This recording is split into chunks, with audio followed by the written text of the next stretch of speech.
Olá, passarinhos! Estou aqui para fazer essa aula focada nas tendências que vêm para 2024 e eu estou aqui com alguns objetivos específicos. Já vou deixar claro por que eu estou fazendo essa aula para vocês. Primeiro, porque depois desse período intenso que todo mundo viveu, que foi a pandemia de Covid, está sendo ainda, né, um momento pós, assim, muito turbulento por causa do alto custo de vida e todas as implicações sociais e ambientais e essa visão de futuro muito inuviada ainda. Então essa é uma questão muito importante para a gente pensar em como que a gente vai conduzir as nossas marcas e os negócios que a gente faz pelo ano que vem, mas até não só para o ano que vem, ainda para esse ano, porque eu tenho certeza que assim como a minha cabeça fritou de ideias com essas pesquisas que eu fiz, a de vocês também vai. Então é isso. Alguns outros objetivos que eu quero trazer para cá, né? Por causa dessas mudanças todas, também é importante que a gente consiga entender os novos hábitos do público, né? Os novos hábitos que vários grupos sociais estão tendo, estão sentindo, sentimentos, sensações, buscas, inquietações que impactam totalmente na nossa comunicação com a persona e também na criação de produtos e serviços. Isso vai nos dar um direcionamento melhor, uma direção melhor para qualquer coisa que a gente queira criar, né? Tem outra coisa, que esse público em geral, ele vai estar muito mais disposto a co-criar produtos e serviços com as marcas. Então, isso é uma coisa que também ao longo do que eu for falar aqui nas pesquisas, vocês vão ver. Além disso, é para se atualizar mesmo, entender o que está acontecendo, para onde a gente vai, quais recursos a gente pode utilizar, né? Quais movimentos a gente pode criar, o que a gente pode fazer para aprimorar esse nosso caminho e facilitar essa comunicação com o nosso público ideal, né?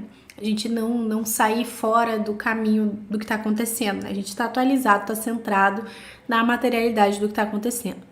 Então, esses são meus principais objetivos com essa aula. Agora, antes de entrar no conteúdo e nas minhas referências das pesquisas que eu fiz, eu quero convidar vocês a ficarem atentos na agenda da comunidade Ninho, né? Então, lá no Discord, ali nas atualizações, é onde eu sempre coloco os recados, eu, a Naya e a Josi, então a gente tá sempre colocando os recados ali. E tem ali a agenda desse próximo semestre, né? Então é só clicar no link que essa agenda já vai para o Google Agenda de vocês. E aí você consegue acompanhar ali todos os eventos que vão acontecendo. Vai ser uma atividade diferente a cada mês pelos próximos meses até o fim do ano. E depois a gente renova o nosso cronograma. E é isso, tá? Então o foco são nos encontros ao vivo. Eu espero vocês nos próximos encontros ao vivo, inclusive pra gente discutir depois essa conversa aqui, essa primeira aula. E é isso, pra gente também co-criar aí uma comunidade muito legal. Eu tô chamando vocês de passarinho, inclusive, porque ia com o negócio de piada interna do ninho. Que é ninho, passarinhos e enfim. Tá, então vamos lá. O que eu peguei como pesquisa, né, para eu trazer essas informações para vocês aqui.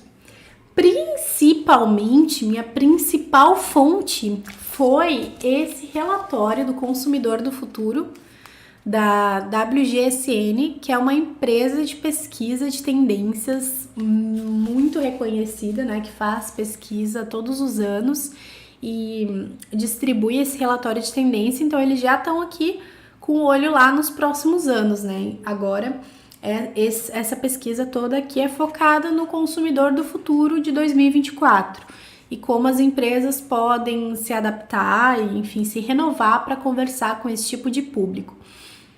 Mas também teve outros sites, outras empresas que são focadas em pesquisa de tendências também, que eu coletei alguns insights e complementei também ali com a minha observação a partir de experiências offline, experiências online. Então, vai ter muito dessa desse ponto online, né? Então, que tipo de conteúdos, onde deve estar o foco, para onde a gente vai, que tipo de comunicação ter com esses públicos diferentes, né? Com esses perfis de público que vocês vão entender. Mas também alguns insights para eventos offline, experiências offline. Então, assim, com certeza vocês vão tirar muitas ideias. Então, prepara o caderninho aí para anotar já. Tá, depois eu quero ver os comentários de vocês sobre essa aula, tá? Vocês mandem lá no Discord, a gente vai conversar sobre isso. Então, vou começar aqui introduzindo principalmente essa pesquisa de tendência aqui da WGSN, que eu vou deixar o link do relatório também para vocês poderem ver na fonte mesmo. Tem muito mais coisa, claro que aqui é um resumo, né? Mas dá para ter uma noção. Tem um ponto em comum aí entre toda essa análise de consumidores que elas fizeram, né? Que eles fizeram na pesquisa. E esse ponto em comum é que tá todo mundo buscando um realinhamento, seja consigo mesmo, com a sua própria vida e com o planeta como um todo. Porque a gente passou por maus bocados, né? Péssimos momentos aí, todo mundo. Então, existe essa busca pelo realinhamento. Só que cada perfil de público busca esse realinhamento de um jeito completamente diferente, né? Então, a gente vai ver que posicionamentos e posturas diferentes em relação a essa realidade que se apresenta, né? Então, a gente tem aqui, para começar, os sentimentos do consumidor, né? Que foi mapeado ali pela empresa. 4 tipos de sentimentos mais evidentes que provavelmente estarão presentes aí no ano de 2024 e daí para além. Porque é uma análise, né, gente? A tendência é um negócio que tu pega, assim, muitos dados do presente, do passado e analisa o que aquilo pode desencadear no futuro. Então, vamos lá.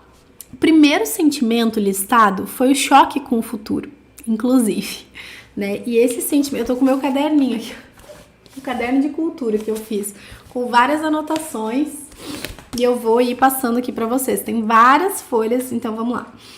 Tem esse choque com o futuro, né? Então, o que é isso? Com tantas mudanças rápidas e intensas acontecendo, existe essa sensação de medo, essa sensação de incerteza, essa sensação de apreensão, uma ansiedade, uma angústia mesmo com tudo que pode acontecer.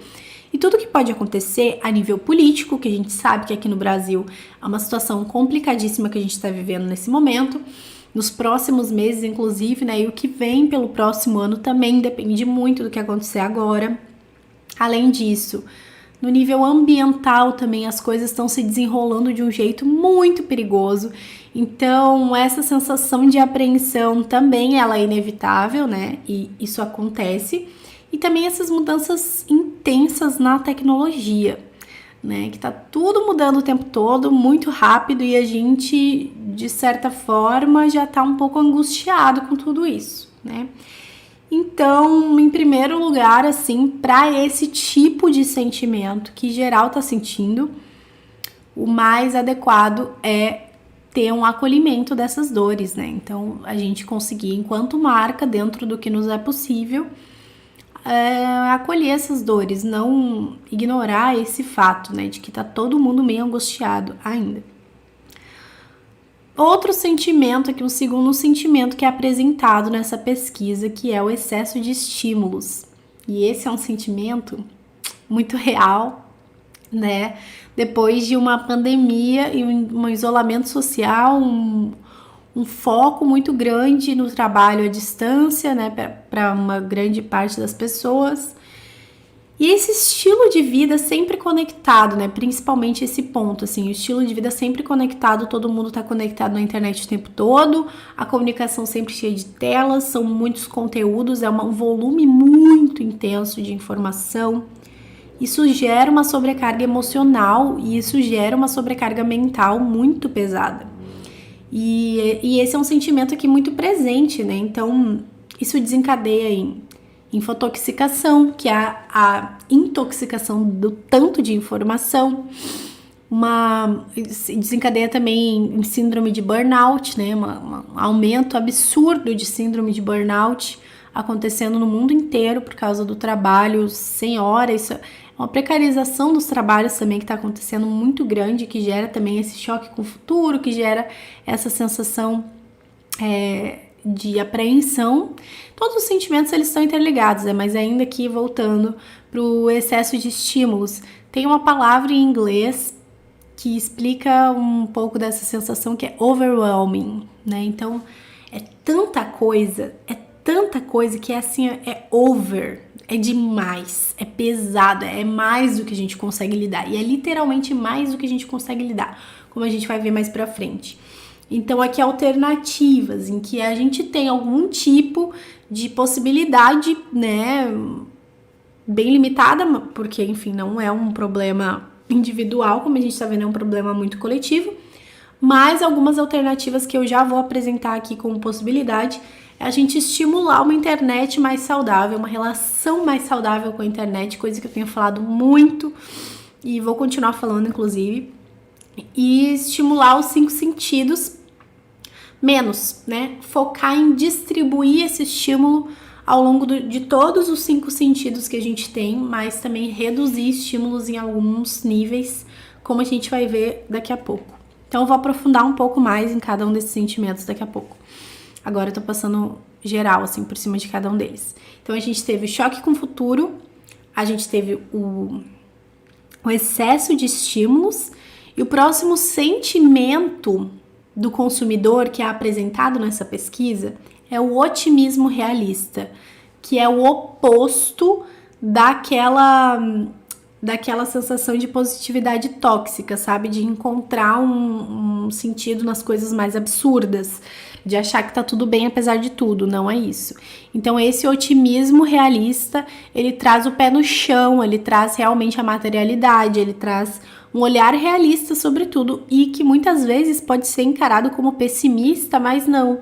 É um olhar que sabe acolher os problemas. Então esse é um sentimento que tem vindo muito forte também, esse posicionamento contra essa positividade tóxica, que inclusive está muito conectada em estudos sobre burnout, com o burnout, né? É um estímulo ali de que você é capaz de fazer tudo. Isso a gente vê muito forte no empreendedorismo, que você é capaz de fazer tudo, você é capaz de mudar a sua vida, a responsabilidade está toda em cima das suas mãos, você pode salvar o mundo e tudo mais. E isso tudo, né, é como se tu inflasse a tua própria percepção do que tu é capaz e de uma forma não realista. Então, esse sentimento, ele vem trazer mais materialidade pros nossos pensamentos e para as nossas ações. Outro sentimento que fecha aqui os 4 principais sentimentos é o encantamento. Então, esse sentimento de fascinação, sabe? De fascínio, de se ver pequeno diante de tanta imensidão. Esse também é um sentimento que vai estar presente em 2024, porque é uma busca por esperança, uma busca por integridade, é uma busca por conexão entre pessoas, mas de um jeito que não é individual, que não é individualizante. Nem sei se essa palavra existe agora. Mas enfim, de um jeito que é mais amplo, né? Então, conexão com a natureza, a gente vai ver bastante desses pontos em 2024, essa busca pelo encantamento. Agora eu vou aprofundar um pouquinho em cada um desses sentimentos e eu imagino que vocês vão já tendo muitas ideias aí dentro de cada um deles. Eu mesma tive ideia de um evento presencial que eu vou fazer aqui em parceria com uma empresa que eu adoro também, super minha cliente, inclusive, mas é amiga de anos. E a gente vai fazer um evento presencial muito inspirada nessas tendências. Então, fica a lembrete aí, deixa as ideias voarem. Esse é o momento de brainstorm mesmo, olhar para o futuro com olhar de ampliar repertório e possibilidades. Tá, então vamos no primeiro sentimento, que é o choque com o futuro. Nesse choque com o futuro, esse termo ele vem de um livro que se chama Future Shock. E esse termo dentro do livro, ele descreve a paralisia social e emocional trazida por estresse e desorientação opressivos. E essas questões, né, essa opressão que vem sendo sentida de forma constante e cada vez mais evidente, não é do acaso, né, gente? Isso aí agora que é uma visão que eu tô trazendo, que não estava na pesquisa, que é sobre as crises constantes do capitalismo, né? Então, o capitalismo exerce essa pressão absurda em cima da gente, e isso somado à pandemia, somado à guerra na Ucrânia, somado ao alto custo de vida. Alguma coisa entrou no meu olho. Somado a todas essas questões, só se potencializa essa sensação de pressão e de opressão que todo mundo está sentindo, especialmente trabalhadores, especialmente pessoas que estão nesse lugar de vender o seu tempo, de vender o seu trabalho, a sua força de trabalho para sobreviver. E nesses momentos em que o alto custo de vida, alto custo de matéria-prima, ele impõe ainda mais desafios para as empresas e para as pessoas, né? Então, existe, né, dentro desse sentimento choque com o futuro, essa questão sistêmica do capitalismo que eu não poderia deixar de falar, que não estava na pesquisa, mas que, enfim, a gente precisa falar, porque não é um problema individual e não é um problema que não acontecia antes, mas agora tá mais evidente, tá mais profundo, tá mais intenso, justamente por causa dessas crises diversas, né, que aconteceram em sequência. E aí, dentro disso ainda, a gente tem várias questões, por exemplo, as novas rotinas que foram criadas, que foram estabelecidas ou adaptadas por causa do trabalho à distância, por causa do home office, por causa do isolamento social, e agora nesse retorno, nessa retomada, né? Como se adaptar, isso também gera uma angústia, isso também gera uma apreensão. Ao mesmo tempo, tem a questão da pressão financeira, a precarização dos trabalhos em massa. Eu tenho conversado com tantas pessoas que estão fazendo transição de carreira, saindo da CLT para empreender, porque já sofreu ali no trabalho de carteira assinada uma modificação de contratos, né? Então, saiu de CLT para PJ. Então, tá acontecendo uma pejotização muito grande em empresas um pouquinho maiores, de pouquinho maior para mais. E isso é muito problemático, né? Porque a gente sabe a importância que tem o CLT no trabalho. Então, para empresas que têm condições de sustentar esse modelo, né? Então, existe essa precarização acontecendo. Isso também está muito presente nessa sensação de choque com o futuro, de apreensão com o futuro. E aí tem outra questão, né? Dentro desse trabalho à distância, reuniões muito longas, cada vez mais frequentes, e esse gasto de tempo e essa mistura entre vida pessoal e vida profissional muito intensa também, né? Isso é um grande problema que se sente, que se vivencia e que tá dentro dessa sensação, desse sentimento generalizado aí. Ainda conectado com isso, alguns pontos específicos. O mito multitarefas. Então, não existe multitask. Isso é comprovado por inúmeras pesquisas, que daí vocês vão poder acessar ali dentro desse relatório, tá mais explicado. Mas que o nosso cérebro, ele não consegue compreender que a gente tá fazendo várias coisas ao mesmo tempo. Então, ou a gente faz uma coisa, ou a gente faz várias coisas em rápida sucessão. Então, essa sensação, né, de que você tá na reunião e você tá fazendo outra coisa, que você tá indo para um lugar e já tá resolvendo uma tarefa, isso gera um estresse, uma sobrecarga muito grande mental também. E sim, essa sensação também, né, de que você tem que fazer tudo ao mesmo tempo, de que você tem que fazer tudo muito rápido. Isso é ilusório. Então, estar conectado com essa apreensão. Outra coisa é a percepção de tempo cada vez mais acelerada. E isso se chama compressão do tempo. Também é um termo que é agregado aí nessa pesquisa. E tem a ver, né, com essas realidades virtuais que estão sendo criadas, seja metaverso, para quem já está tendo esse acesso, mas também Instagram, redes sociais em geral, que tem uma velocidade de publicação de conteúdo, uma velocidade de informação tão grande que é descolada da realidade. É muito diferente da forma como as coisas acontecem na realidade. Ai, meu Deus, alguma coisa entrou no meu olho. E em contrapartida a isso, né, e junto com isso, aliás, vem uma sensação de atraso, uma sensação de que você tá ficando para trás, porque tá tudo muito acelerado, a sua percepção de tempo tá muito acelerada. Então você fica com a sensação de que você tá ficando para trás, né? O que é uma sensação ilusória, porque, enfim, não é real. Tá. Outra coisa que está conectada aqui com isso é o crescimento do online shopping, então as compras online.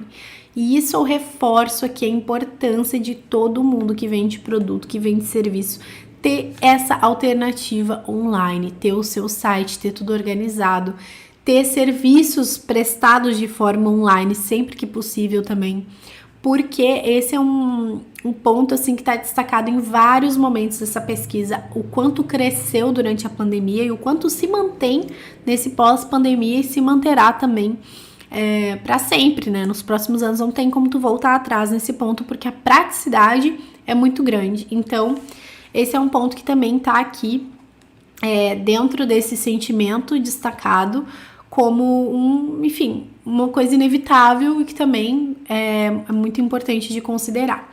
Mas que essa compra online, ela também pode ser feita de um jeito que não gere ansiedade, né? Porque a gente tá vendo que a ansiedade é um ponto aqui muito presente. Tá, vou tomar um golinho de água e a gente vai passar pro próximo ponto, que é o excesso de estímulos. Então, tem um trecho aqui que eu vou ler para introduzir.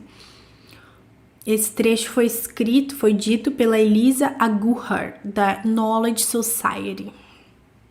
O movimento atrai a nossa atenção porque nos ajuda a sobreviver. Quanto mais conteúdo temos à disposição, maior é o nosso déficit de atenção e a nossa urgência em buscar conteúdo novo. E aqui, sobre excesso de estímulos, a gente viveu e está vivendo o que foi chamado aqui dentro dessa pesquisa de revolução sensorial. O que é isso, né? Por enfrentar a pandemia e esse isolamento social, a gente tá com uma situação de toque físico cada vez mais raro. Produtos digitais, experiências digitais, relações virtuais e esse toque físico cada vez mais raro. Até mesmo dentro de casa as pessoas se afastam, ou amigos e famílias que se afastaram muito ao longo da pandemia e também estão com esse distanciamento ainda presente. Por outro lado, né, e junto com isso, a gente tem um conteúdo muito rápido, muito frenético, é muita informação, é muito excesso, muita luz, muito barulho, muito estímulo, sobrecarregando a nossa experiência sensorial. E aí vem esse outro termo, a sobrecarga sensorial, que é uma consequência disso, desse período, desse momento, onde o nosso cérebro recebe muito mais informação dos 5 sentidos do que ele é capaz de lidar e assim gera estresse, gera uma sobrecarga. E então o que a gente vai buscar, né, o público em geral, e eu me incluo nesse público totalmente, em 2024, um dos pontos que a gente vai buscar é o equilíbrio sensorial, né? Então, como um antídoto a esses excessos de estímulos, que são gatilhos de estresse, né? O excesso de estímulo, luz, inclusive para dormir, né, gente? Desliga a luzinha, toma um chazinho, diminui os estímulos que tu já vai dormir muito melhor. Então, esse excesso de estímulos, eles são gatilhos de estresse, de ansiedade, de sobrecarga. E a busca pelo equilíbrio dessas sensações, por mais inconsciente que isso seja, tá? É assim, não aguento mais vivenciar essa sensação de excesso. Mesmo que eu não esteja consciente de que eu tô indo em busca de um equilíbrio sensorial, eu não vou mais, né? Eu vou me sentir desconfortável, que eu vou em busca de outra coisa, mesmo sem estar consciente do processo. Então, quando a gente está consciente do processo, a gente consegue fazer essa escolha mais rápida. E aí, algumas orientações ali, algumas situações que são apresentadas, que está totalmente conectado com a nossa proposta aqui, é Slow Technology. Então, diminuir esse excesso de tecnologia em períodos específicos, por exemplo, né? Então, não usar muita tecnologia de manhã, logo que acordar, e à noite também. Então, são períodos assim mais sagrados para você fazer essa introdução lenta da tecnologia no dia.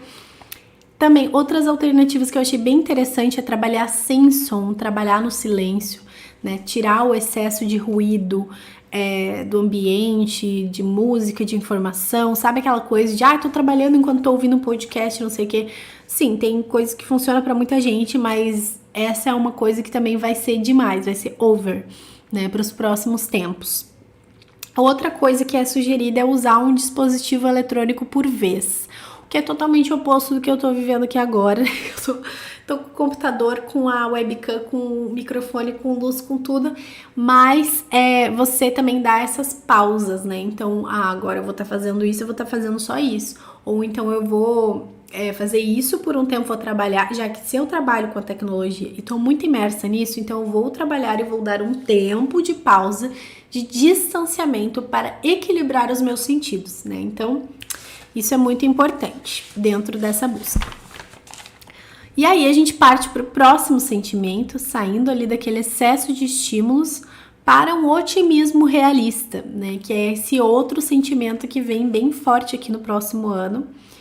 E aí vem também essa frase da Anna Gottlieb, que é: em meio ao trauma, aceite o sofrimento ao invés de correr em busca de uma narrativa de felicidade. E isso, gente, quem trabalha, se alguém aí também trabalha com internet, faz muita pesquisa, eu faço muita pesquisa, porque eu tô toda hora trabalhando com cliente de tudo que é nicho, então eu tô toda hora fazendo pesquisa na internet de tudo que é coisa que vocês podem imaginar. Inclusive, por isso que eu tô fazendo essa aula, né, porque tá muito aqui, eu preciso passar pra vocês. E tem muito, mas muito conteúdo de positividade tóxica, sabe? De superação, cultura de superação.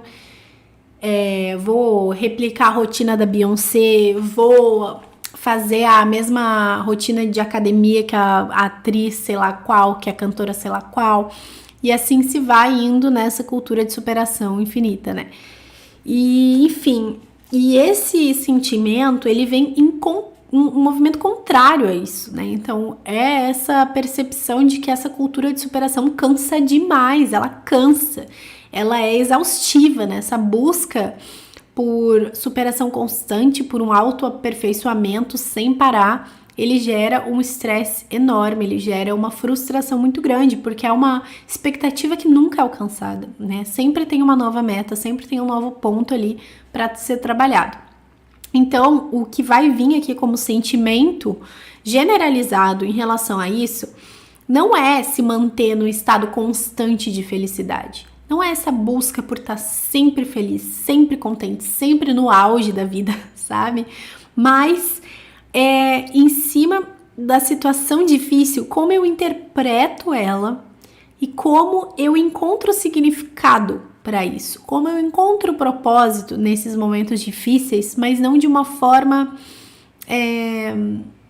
sonhadora demais, mas uma forma pé no chão, tipo, como eu vou encontrar um sentido dentro desse momento difícil, sentindo o momento difícil para seguir adiante, entende? Então é passar pelo momento difícil vendo que ele é difícil de verdade, sem tentar usar uma lente para enfeitar aquela situação.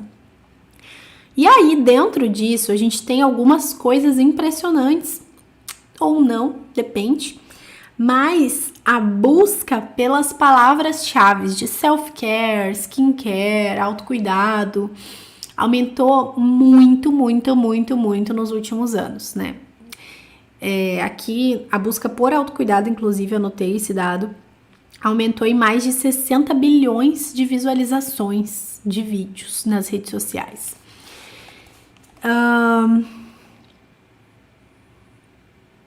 E aí tem também de outros dados, né, de outras pesquisas que foram feitas, outros estudos, de que as pessoas, elas têm, junto com esse olhar realista, elas também têm um medo de voltar ao que era antes. Elas têm ali um olhar de realismo para a situação da vida, da sociedade, mas um medo de perder o mínimo que elas conquistaram, né? Por exemplo, uma frase que teve uma alta concordância entre a maioria dos entrevistados ali de uma pesquisa que foi feita quero que o mundo mude significativamente, seja mais sustentável e justo do que era antes da pandemia de Covid. E aí vem esse medo. E se não for assim? E se a gente perder aquilo que a gente conquistou? E esse medo ganhou um nome, que é FONO, é Fear of Normal, medo do normal. O medo dessa normalidade, o medo de voltar ao que era antes da pandemia de Covid, do pré-Covid, né? É o medo do impacto negativo, das perdas em enfrentamento da desigualdade social, racial, ambiental e de gênero, né? Então a gente carrega aí no seio dessa sociedade esse medo de retornar ao passado, ao mesmo tempo que a gente enfrenta uma onda de conservadorismo no Brasil e no mundo que está muito relacionado com a forma como as pessoas fazem negócios também. Ok. Tá, aí um outro ponto interessante nessa questão do autocuidado, né? Teve um crescimento muito grande, segundo estudos diversos que estão todos explicados ali no relatório também, do interesse em alimentos e bebidas regenerativas. Então, isso é um ponto para se pensar, né? Produtos regenerativos terão um olhar, uma busca, uma procura maior nos próximos anos. Mas isso aqui, gente, isso aqui vai estar muito, muito, muito conectado com o negócio que eu vou falar lá no final nas orientações gerais, tá? Então, fica comigo até o final, porque isso aqui só vai funcionar se lá no final tu tiver feito da forma correta, porque não adianta fazer de qualquer jeito, só porque é regenerativo. Tem que ser pensado nos detalhes. E aí a gente vai para o outro sentimento, que é o encantamento. E esse encantamento, ele vem como um antídoto à ansiedade, né? Um antídoto a essa sensação de esgotamento, essa sensação de desconexão. E ele vem como uma alternativa incorporada no dia a dia também, né? Então, isso aqui, esse ponto, a gente pode explorar muito na comunicação de marca, a gente pode explorar muito nas experiências que a gente pode proporcionar também para os clientes. Aí vem uma frase aqui de um professor de psicologia de uma universidade de Michigan, nos Estados Unidos, Ethan Kross. A sensação de arrebatamento que sentimos quando nos deparamos com algo tão poderoso que é difícil de explicar. Como a explicação para esse encantamento, para essa sensação, esse sentimento de encantamento. É quando a gente está de frente para uma coisa que é tão imensa que a gente se vê pequeno. E por causa disso a gente se conecta mais com as outras pessoas. A gente começa a encontrar mais sentido para nossa vida. E aí, situações, né, formas de incorporar isso no dia a dia. Tem um negócio no meu olho, gente, que eu não sei o que aconteceu aqui. Agora a gente vai seguir aqui com um companheiro que acordou e veio chamar a mamãe. E então é isso. Tá. Como alternativa para incorporar esse encantamento no dia a dia, o que a gente pode encontrar? Caminhada na natureza, né? Coisa simples que dá para fazer no dia a dia. Ouvir uma nova música, buscar por novos estímulos intencionalmente, né? Não qualquer coisa, mas aquelas coisas que você sabe que podem te proporcionar uma sensação de grandeza externa, que você consiga se sentir parte de algo que é maior.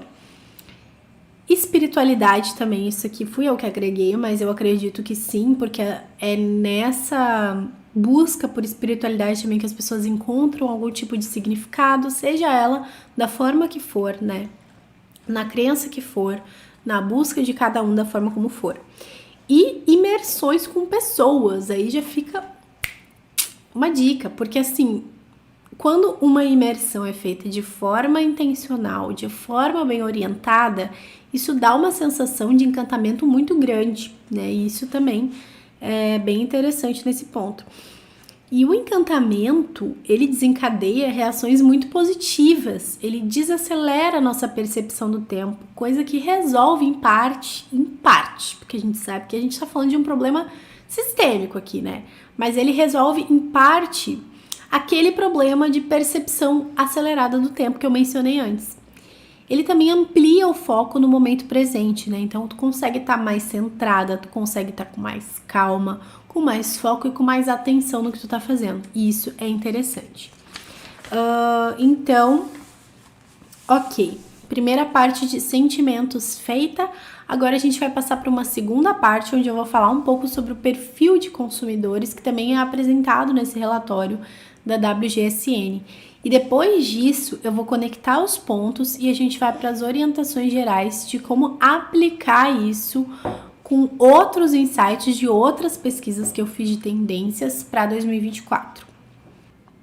E começando, vou dar um nome de cada um deles que elas trouxeram: reguladores, conectores, construtores de memórias e neossensorialistas.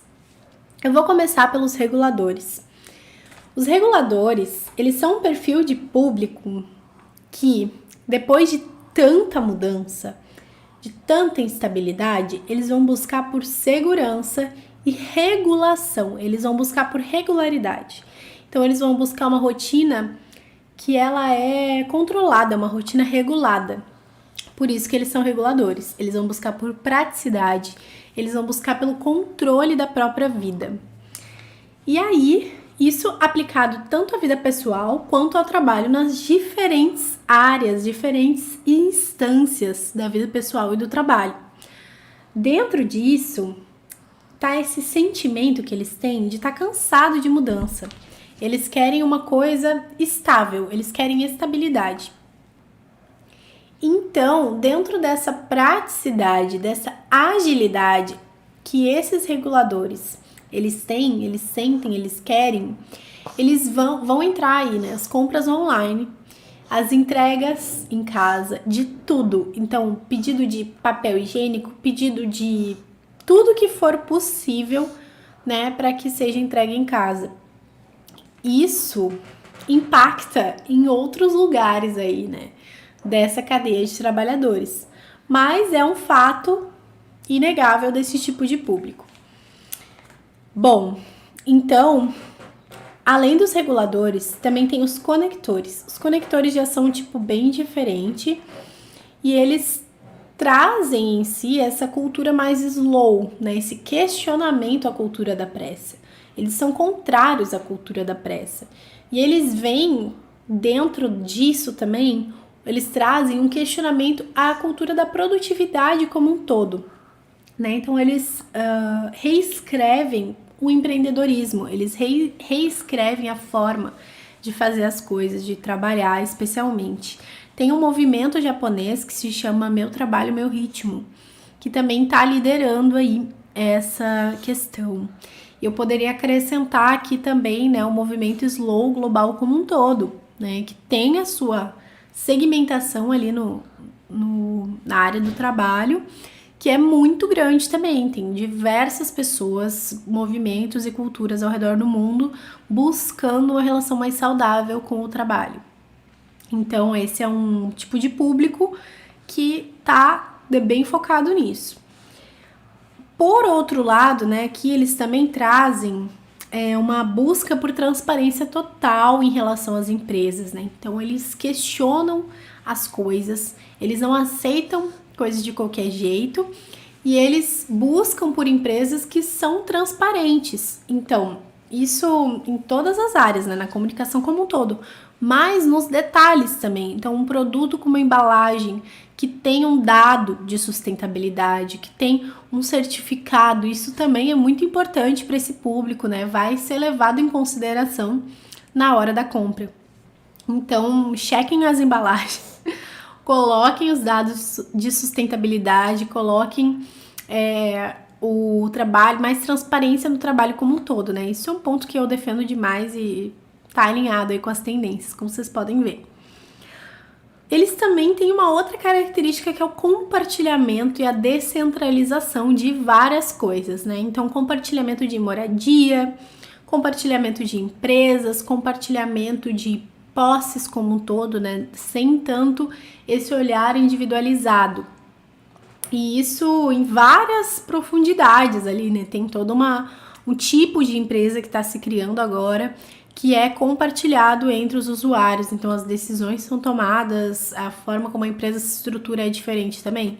Então, são movimentos que são levantados e guiados aí por esse tipo de perfil de público, que são os conectores. Agora, além desses dois reguladores e conectores, tem também os construtores de memórias. E eles vão buscar uma vida mais simples, uma vida com novos conceitos de família e de relações, e isso por causa de uma sensação, uma busca muito grande por destralhe, em outras palavras, né? Um desapego, um destralhe de tudo que era tóxico. Então, esse afastamento da pandemia, esse isolamento social, isso tudo trouxe para esse público essa questão de destralhe, desapego, de afastamento de tudo que era tóxico, de tudo que era uma relação não saudável, né? Com familiares, com amigos, com pessoas em geral e também com objetos. Um desapego de objetos, um desapego de coisas. Por isso, né, tá aqui essa construção de uma vida mais saudável, mais simples. E novos conceitos de família. Então, a família pode ser um amigo, a família pode ser um grupo de pessoas que se juntou ali e que divide responsabilidades, que divide afeto, que divide o cuidado, né? Então, teve ao longo da pandemia uma alta em divórcios também. Essa é uma coisa, né, que tinha aquele meme, se você entrar na pandemia em casal, ou você sai mais bem casado, você sai mais feliz, ou você sai separado, porque vai ser difícil, né, sustentar. E realmente foi difícil sustentar, né? Só de 2019 para 2020, no segundo semestre de 2020 já teve uma alta de 15% a mais divórcios do que no ano anterior, aqui no Brasil. E fora em outros países que foi até maior. Então, existe essa nova forma de construir família, tem muita gente solteira, muita gente sem filhos, uma queda na natalidade, então isso tudo também vai impactar a forma como as pessoas consomem, né? E a forma como as pessoas se organizam. Tem outro ponto também, que é um olhar sobre a forma de trabalho que esse público tem, repensando modelo de trabalho colaborativo, principalmente quando gera uma perda de tempo muito grande, sabe? O excesso de reunião sem fim, o excesso de reunião sem objetivo, que não tem pauta ou que chega no fim sem direção, sem direcionamento, sem decisão. Esse tipo de atitude constante nos trabalhos também está sendo muito questionada por esse público. E outro ponto aqui também, que se traz desse público, como eles estão buscando por uma vida mais simples, mas não é uma vida menos responsável, é uma vida que olha mais para a qualidade de vida mesmo, uma vida que olha para a qualidade também do envelhecimento, a qualidade da vida até o fim dessa vida. Então, existe um movimento aí de envelhecer bem, envelhecer com saúde. E uma busca muito grande por termos como pro-age, pele madura, né, skincare anti-idade e tal. Até esse termo anti-idade vem sendo muito questionado na internet, eu percebo alguns movimentos, depois eu posso até, se for do interesse de vocês me comentem depois, lá no Discord, eu posso colocar alguns perfis que eu tenho acompanhado de beleza, de mulheres que trabalham com essa área da moda, da saúde e da pele, falando muito mais sobre pro-age, falando muito mais sobre as peles maduras, coisa que não acontecia até pouco tempo atrás, ou muito raramente, né? Então, existe uma demanda muito grande, as pessoas estão envelhecendo, e as pessoas que estão envelhecendo hoje, elas já não envelhecem mais com a mesma consciência de antes.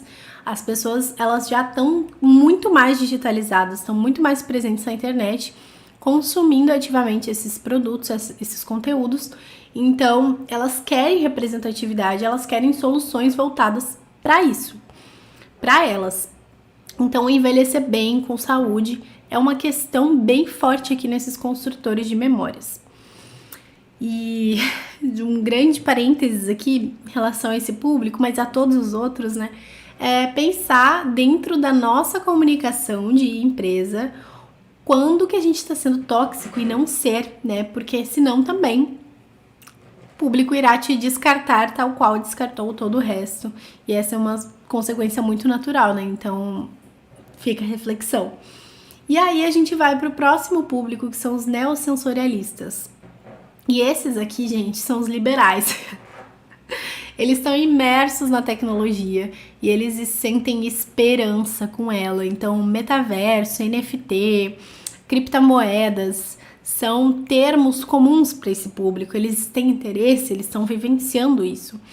E eles estão dispostos, né? Eles têm uma disposição em transformar o caos em algo maravilhoso, né? Em algo fabuloso. E eles buscam também essas recompensas on e off, então essa conexão entre o on e off, que a pessoa vai ter uma experiência no metaverso, que vai desbloquear um jantar no restaurante, que vai ter uma experiência offline, que também vai se conectar com os produtos que eles estão adquirindo online, né? Então, isso aqui são pontos interessantes para perceber sobre esse público de neossensorialistas que estão com um olhar para esse futuro diferenciado do resto, né?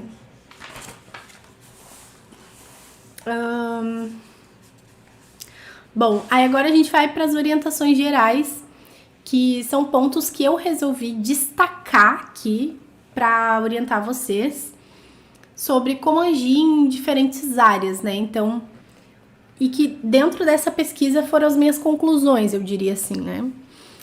Então, primeiro é o design atrativo. Lembra que eu falei da busca por produtos regenerativos, da busca por transparência? Tudo isso funciona quando tu tem um design atrativo em combinação a essa regeneração que tu tá criando de dentro. Porque não adianta fazer um trabalho maravilhoso e não comunicar isso de forma clara e atrativa. Então, visual atrativo para os produtos, visual atrativo para a comunicação de forma geral é muito importante, por causa também daquele ponto de sensorialidade que foi muito falado nessa pesquisa toda. Na experiência do cliente, cognitiva, sensorial, física, tátil, sensorial de forma geral, né? Então, uma comunicação também bem lapidada, bem pensada, é o design dessa comunicação também para que não tenha muito ruído, para que não tenha excesso de estímulos, para que seja uma coisa bem orientada a esse público, né? Então, essa questão de design atrativo, sendo isso aplicado a produto, a comunicação, a relação com o cliente, jornada do cliente, o design da jornada do cliente também, o desenho dessa jornada, muito válido pensar sobre isso. Outro ponto aqui é a economia do cuidado, quanto isso tem sido falado, quanto isso vai crescer também depois dos anos que a gente está vivendo agora, que a gente viveu no passado também. Então, o crescimento do autocuidado é um ponto muito importante para diversos nichos, assim. E eu percebo até no meu nicho, né, de negócios, de empreendedorismo, o quanto que a gente tem trabalhado isso e o quanto ainda tem que trabalhar, porque é um nicho minado, né, de ansiedade, sobrecarga e tudo mais. Outra coisa dentro dessa economia do cuidado é um olhar para diferentes grupos geracionais, né? Então, diferentes gerações de pessoas. Como eu falei, essa preocupação com envelhecer bem, ao mesmo tempo essa queda na natalidade, ao mesmo tempo novas configurações de família, o como a gente integra esse público todo, esse público diferenciado, dentro da nossa marca, dentro dos nossos produtos e serviços, né? E ainda aqui nessa economia do cuidado, construir relações saudáveis e não abusivas com o público. Construir relações saudáveis com o seu cliente. Isso é muito importante dentro desse pilar. O que mais que temos aqui? Temos também alguns pontos bem interessantes sobre criações em geral. Criatividade, criações de novos produtos e serviços.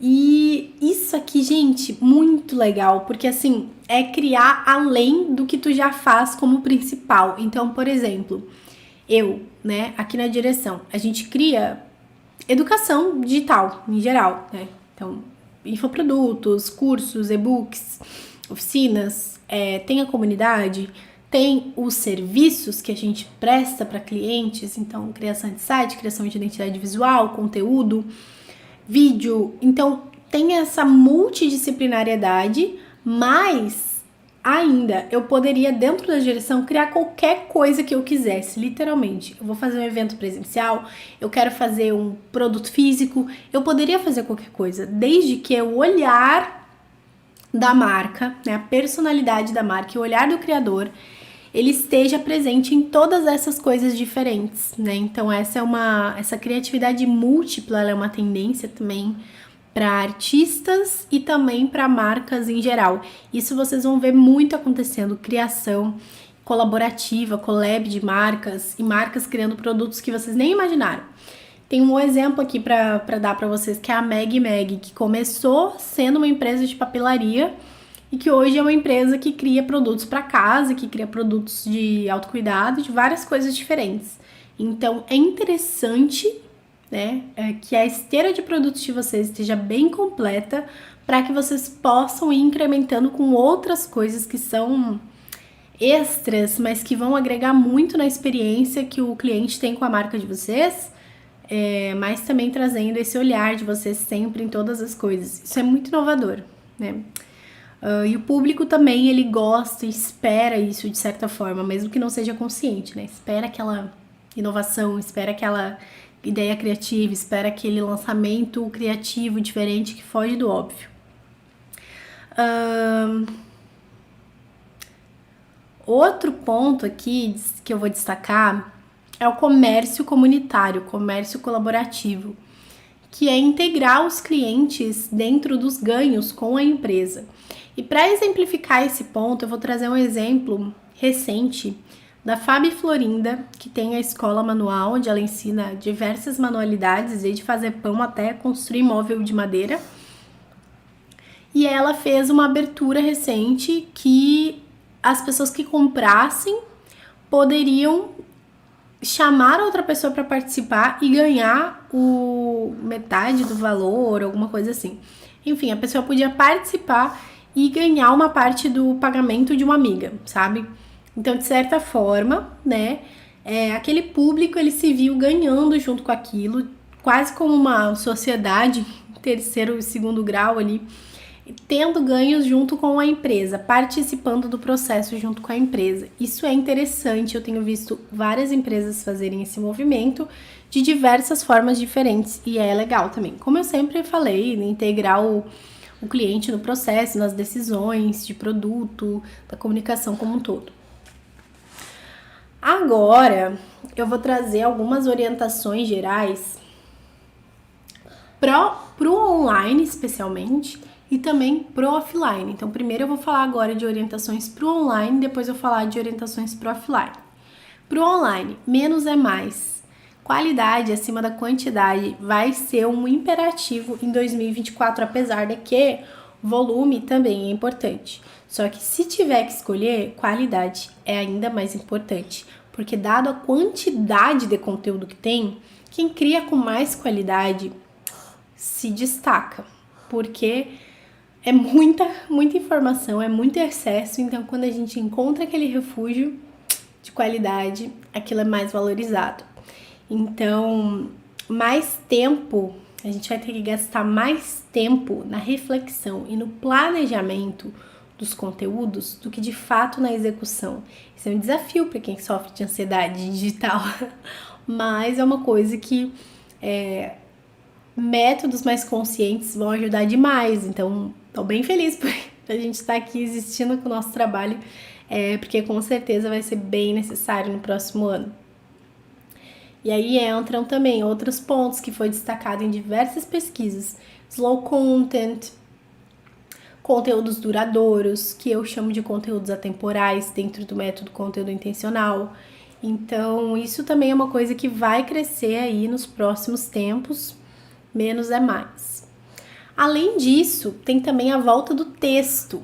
E aí é uma surpresa, né, gente? Porque com tanto vídeo, com tanta rede social efêmera, a volta do texto é uma questão.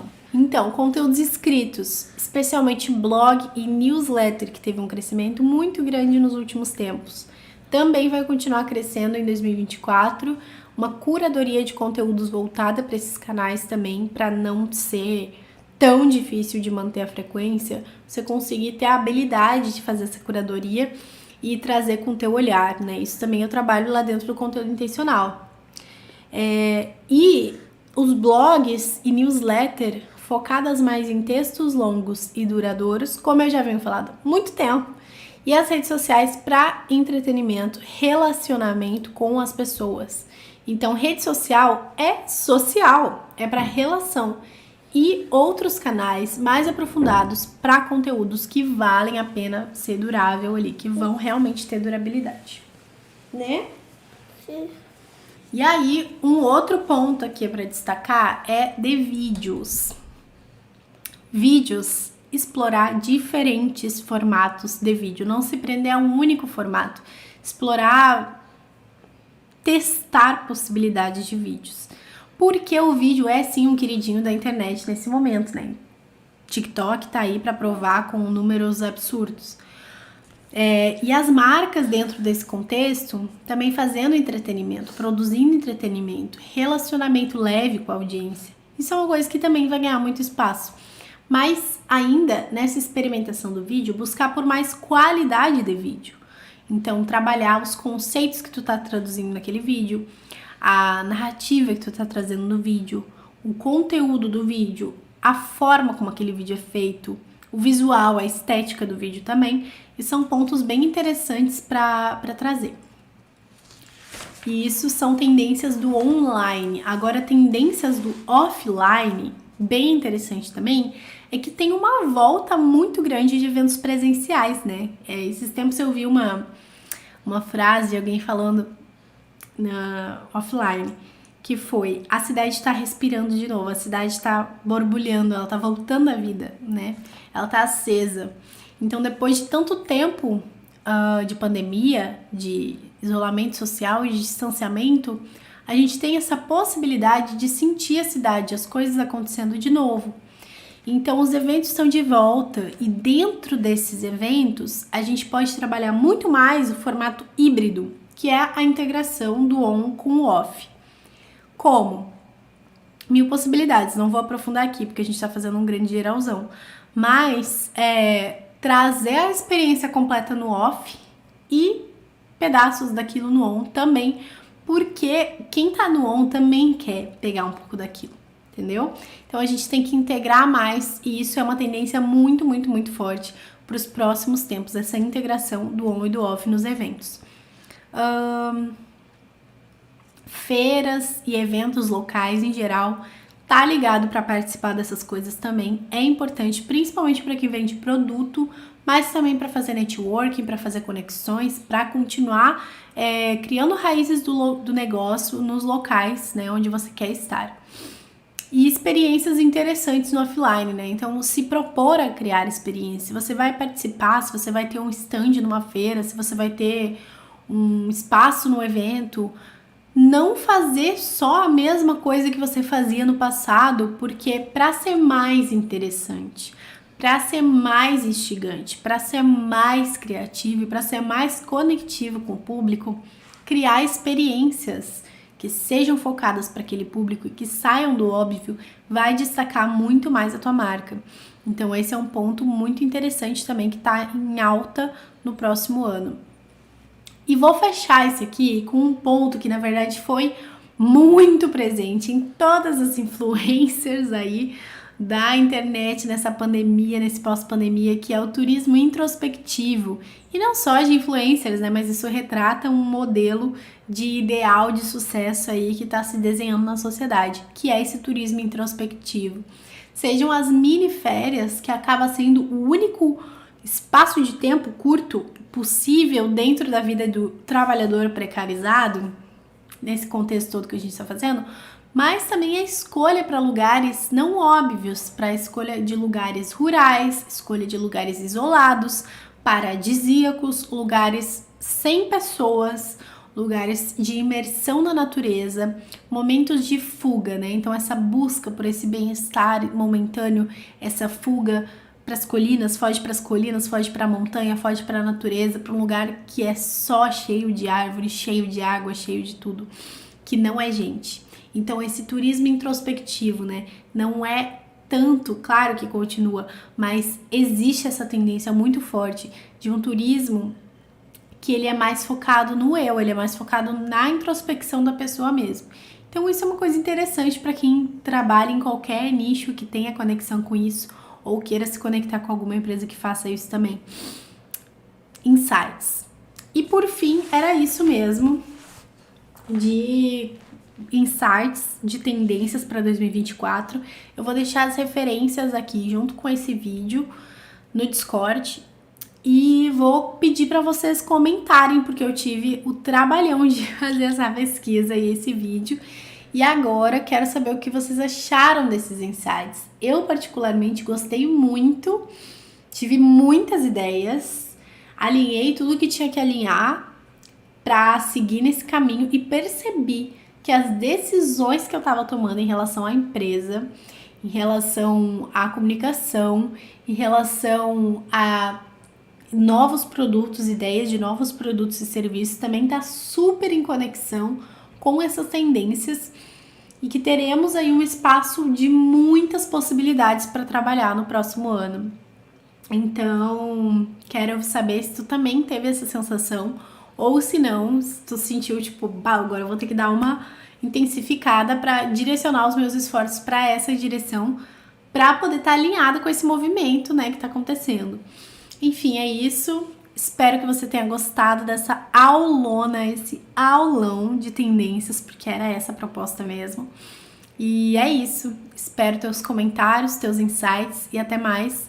Fica de olho na nossa agenda da comunidade lá no Google. Clica lá nas atualizações do Discord para você poder ver todos os eventos que vão acontecer e participar, né? Porque não vai ter gravação, não vai ficar gravado os próximos eventos, tá? Então vai acontecer para quem estiver lá e é isso. E recados não vou mandar por e-mail, sempre vai ser no Discord. Os eventos já estão todos dentro da agenda, todos os links dos eventos já foram criados. Então é só entrar lá no dia na sala que a gente vai estar acontecendo já vai estar tudo certo. Se por acaso qualquer evento for cancelado, eu vou avisar com antecedência e aí sim eu vou mandar um e-mail. Mas no geral o plano está estabelecido e a gente vai seguir ele. Então tá tudo certo, tá?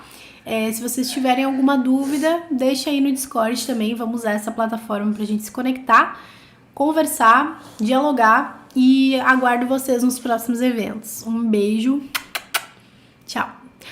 E aviso também, agora na segunda-feira vou relançar o conteúdo intencional dentro do novo formato. Quem já é aluno já vai ganhar o acesso gratuito a esse novo modelo em outra plataforma, porque eu também mudei a plataforma de entrega. E quem não é aluno ainda, entra agora, porque ele tá muito, muito alinhado com todo esse movimento. Totalmente alinhado. Então é isso e até mais.